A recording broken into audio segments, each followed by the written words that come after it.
Oh my gosh. Is this playtime? Isn't it always? Yeah. Kennedy Center Citizen Artist Fellows Program is really built around the legacy of President Kennedy. These ideals of service, justice, freedom, courage, and gratitude. How do artists across the country and the world live up to those ideals and give back to their community? And so this idea of citizen artistry is really what emerged.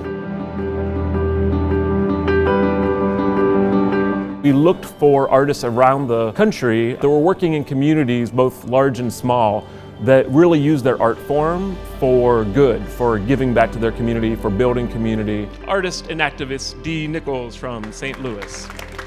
A citizen artist is simply someone who is using the talents to impact the world and especially civic life within the communities and spaces that they live in. Good morning, friends. I need your help to be more consistent, holding me accountable to creating at least one thing a day. All of us have that capacity, that ability to see both, see the paradoxes, to see the opportunities all at once. But I think it takes us doing regular check-ins to say, how are we going to be more intentional? Big personalities require high emotional intelligence. With the Kennedy Center, we can really amplify the efforts that we're already creating. Dressed in a business suit, not sure what to do, not sure of who I would find.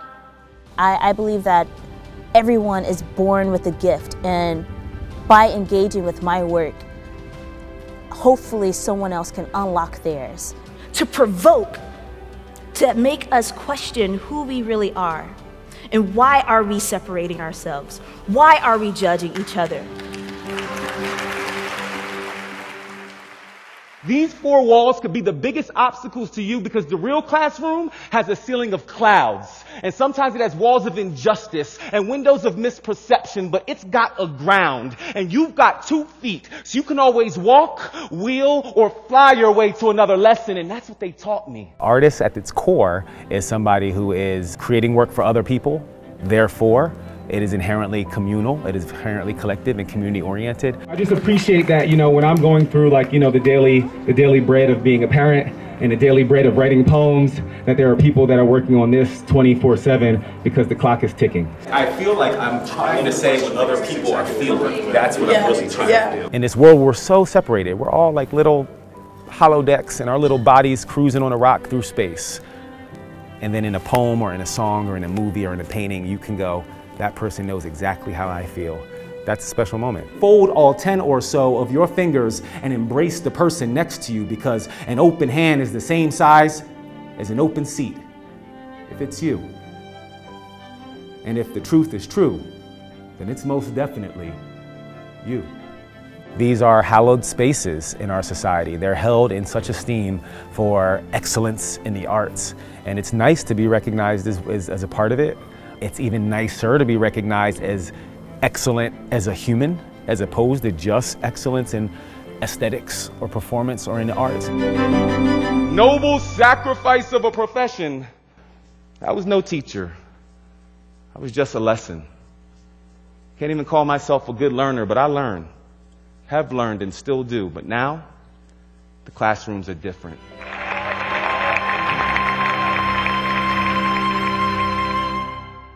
What makes me a citizen artist is that I can think about things about what it means to be a citizen, and to understand that to be a citizen is not just about documentation, but also about participation and production. New York City subways are where a lot of these different cultures come together, and that's where they intersect.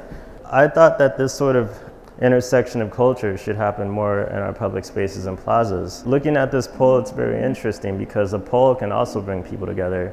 And what if I created a pole that when everyone connected it, say it used your body as a conductor, and you could hold on to one pole and I would hold on to another one, and then I myself, my body, using my body would connect two things and activate something.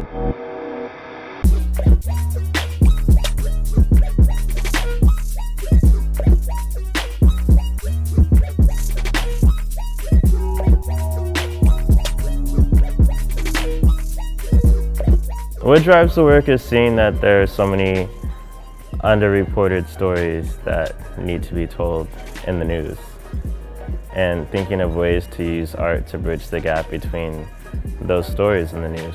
When I see the news, they're only showing a subject that they want you to focus on. They're not showing us the system.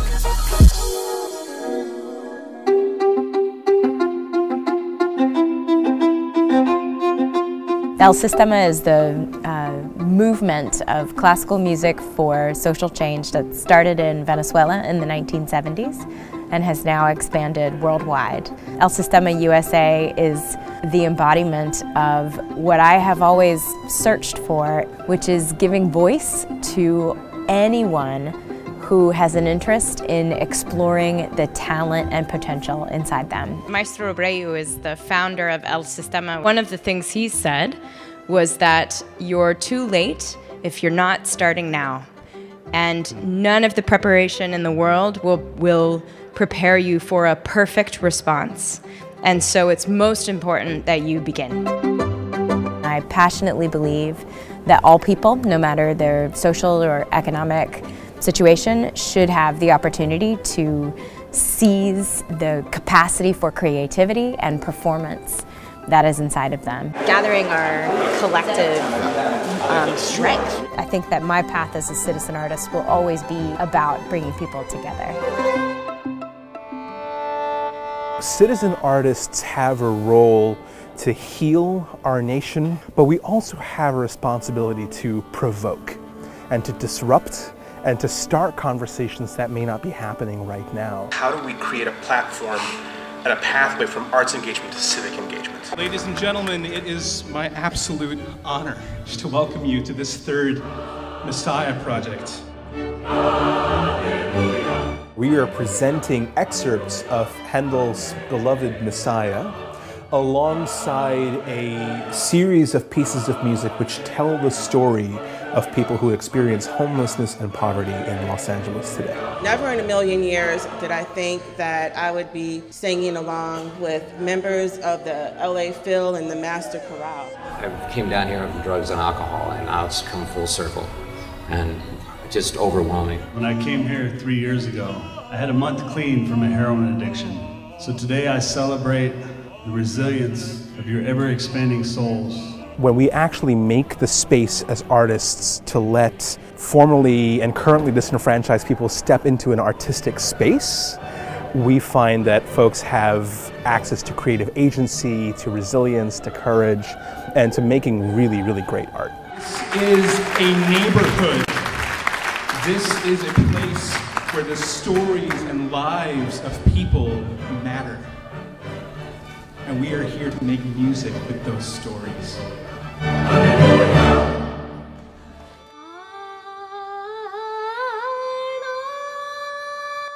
Everything I do as a composer and as a musician and as an artist is really based on the relationships that I form and that I have with people. When I see the news is like, I try to find the person that I want to antagonize the most and think like, what do I have in common with this person?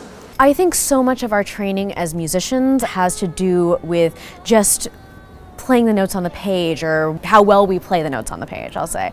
I think we can go so far beyond that into our own humanity and into our shared humanity. That's the role that we can have as not just artists, but as citizen artists. Take a moment. Take a breath.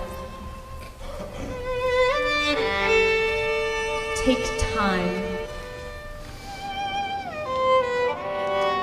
Take what you need.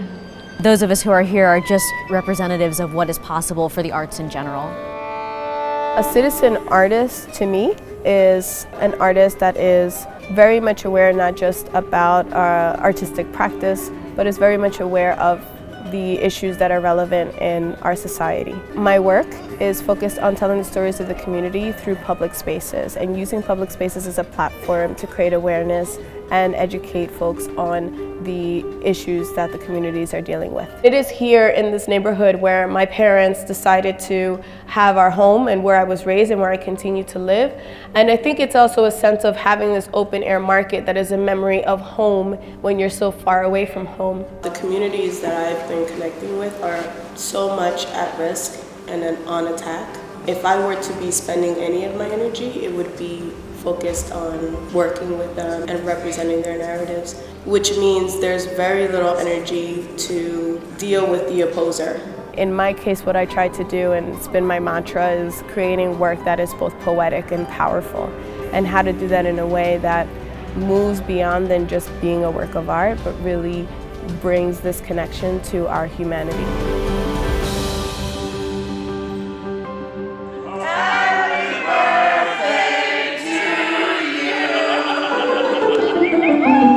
The Kennedy Center has such a richness of people with different perspectives and connections and resources, and sharing those with local artists, young artists like myself. It's so selfless. We talked to them about their local impact as well as what their potential collective impact could be across the country. The collective voice of gathering together and seeking something really does have that impact. We have our one-on-ones with different departments across the Kennedy Center. Sometimes, especially in these conversations, getting after that way of how they organize themselves. Yeah, Yeah, absolutely. okay, Just a cool. regular letter, but you know, and I like to have white space in the letter. I like to have bullets, so it's very easy to read. I love also this idea of a living, breathing memorial. We collectively and through our artists can change the world through art. The ideas that are being sparked, the resources that are being shared, the connections that we're making with really awesome members of the team here. Having the support of the Kennedy Center is just really amazing. This is the national stage.